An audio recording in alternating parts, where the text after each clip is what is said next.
আজ আমরা ফিজিক্সের এমন এক জগতে ডুব দেব যা শুনলে অবিশ্বাস্য লাগতে পারে। চলুন কোয়ান্টাম জগতের এক অদ্ভুত আর গভীর রহস্যের দিকে এগিয়ে যাই। আচ্ছা, এমন কি হতে পারে যে কোনো একটা জিনিস একই সাথে দুই জায়গায় আছে? ভাবুন তো, একজন মানুষ একই সময়ে বাড়িতেও আছে, আবার স্কুলেও। শুনতে তো পুরো অসম্ভব লাগছে, তাই না? কিন্তু আমাদের এই পরিচিত জগতের বাইরে এক ছোট্ট কণা আছে, নাম তার ইলেকট্রন, যা ঠিক এই অসম্ভব কাজটাই করে বলে মনে হয়। তো চলুন আমাদের এই অনুসন্ধানের প্রথম ধাপে যাওয়া যাক, আর এই কোয়ান্টাম ধাঁধার জট খোলা শুরু করা যাক। এই যে জাদুর মতো ঘটনা, এর পেছনের কারিগর হল ইলেকট্রন নামের এক অতি ক্ষুদ্র কণা। মনে করা হয় এর ক্ষমতা আছে একই সাথে একাধিক জায়গায় থাকার। এই অদ্ভুত প্রশ্নের উত্তর খুঁজতে বিজ্ঞানীরা একটা জগৎবিখ্যাত পরীক্ষা করেন। চলুন সেই ডাবল স্লিট এক্সপেরিমেন্ট বা দ্বিচির পরীক্ষার কথাই জেনে নেওয়া যাক। পরীক্ষার সেটআপটা কিন্তু খুবই সোজা। ভাবুন, একটা মেশিন থেকে একটা একটা করে ইলেকট্রন ছোড়া হচ্ছে। সামনে রাখা আছে একটা দেয়াল, যাতে দুটো সরু কাটা দাগ বা স্লিট আছে। আর তারও পেছনে আছে একটা পর্দা, যেখানে গিয়ে ইলেকট্রনগুলো ধাক্কা খাবে আর নিজেদের চিহ্ন রেখে যাবে। তো এই সহজ পরীক্ষাটার ফলাফল কি এসেছিল? এমন এক রেজাল্ট যা আমাদের সাধারণ বুদ্ধি বা কমন সেন্সকে একেবারে নাড়িয়ে দেয়। চলুন দেখি। ফলাফলটা ছিল এক কথায় অবিশ্বাস্য। আমাদের সাধারণ বুদ্ধি কি বলে? পর্দার উপর দুটো সোজা সাপটা দাগ পড়ার কথা, তাই না? ঠিক যেন দুটো ফুটো দিয়ে ছোট ছোট বল ছুড়লে যেমন হয়। কিন্তু বাস্তবে যা দেখা গেল তা হলো অনেকগুলো দাগের একটা অদ্ভুত প্যাটার্ন। এটাকে বলা হয় ইন্টারফারেন্স প্যাটার্ন। আর এই প্যাটার্নটা ঠিক তখনই তৈরি হয় যখন কোনো তরঙ্গ, যেমন ধরুন জলের ঢেউ, একসাথে দুটো ফাঁক দিয়ে যায়।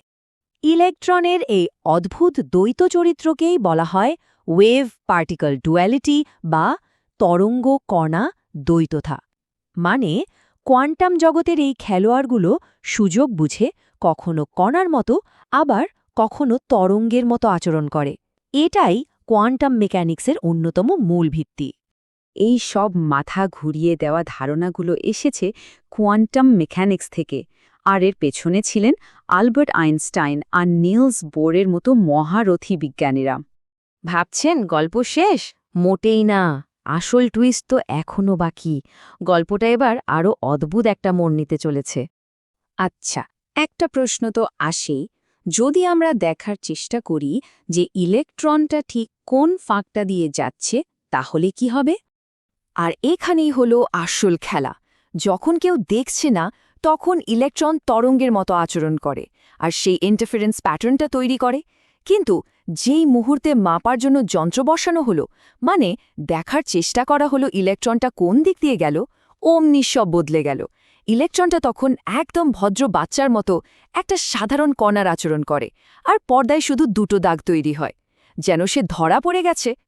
বিজ্ঞানের ভাষায় এই অদ্ভুত ঘটনাকে বলা হয় দি অবজার্ভার এফেক্ট। সোজা কথায়, কোনো কোয়ান্টাম সিস্টেমকে মাপার বা দেখার চেষ্টা করলেই তার ফলাফল পুরোপুরি বদলে যায়, শুধুমাত্র দেখার ফলেই। তো এইসব অদ্ভুত ফলাফল থেকে আমরা কি বুঝতে পারি? চলুন কোয়ান্টাম লেভেলে বাস্তবতার এক নতুন ছবি আঁকার চেষ্টা করি। তাহলে চলুন সেই মূল প্রশ্নে ফেরা যাক। ইলেকট্রন কি আসলেই সত্যি সত্যি একই সাথে দুটো জায়গায় থাকতে পারে? এর উত্তরটা বেশ অদ্ভুত, হ্যাঁ এবং না, দুটোই। এই ধাঁধার মতো উত্তরটাই আমাদের কোয়ান্টাম মেকানিক্সের আরও একটা দারুণ কনসেপ্টের দিকে নিয়ে যায়, যার নাম সুপারপজিশন। সুপারপজিশন মানে হলো যতক্ষণ না মাপা হচ্ছে বা দেখা হচ্ছে, ততক্ষণ একটা ইলেকট্রন তার সবকটা সম্ভাব্য অবস্থায় একই সাথে থাকে। মানে সে একই সাথে প্রথম স্লিট দিয়েও যেতে পারে, আবার দ্বিতীয়টা দিয়েও যেতে পারে। দুটো সম্ভাবনাই একসাথে সত্যি। যখনই একে মাপা হয়, তখনই সে বাধ্য হয়ে যে কোনো একটা অবস্থা বেছে নেয়।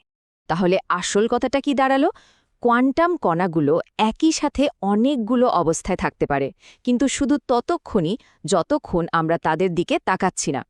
আমাদের দেখার কাজটাই যেন তাদের একটা নির্দিষ্ট বাস্তবতায় এনে দাঁড় করায়। কিন্তু এইসব মাথা খারাপ করা ব্যাপার জেনে লাভ কি? লাভ আছে। এই রহস্যময় আচরণটাই হলো ভবিষ্যতের কোয়ান্টাম কম্পিউটারের ভিত্তি। এই অদ্ভুত নিয়মকে কাজে লাগিয়েই এমন সব কম্পিউটার বানানো সম্ভব যা আজকের দিনের সবচেয়ে শক্তিশালী সুপার কম্পিউটারকেও হার মানিয়ে দেবে। আজ আমরা কোয়ান্টাম জগতের যে অদ্ভুত দিকগুলো দেখলাম তা আমাদের বাস্তবতার ধারণাটাকেই নাড়িয়ে দেয়। সবশেষে একটাই প্রশ্ন থেকে যায়, এই কোয়ান্টাম জগতের সবচেয়ে অবাক করা জিনিসটা আসলে কী?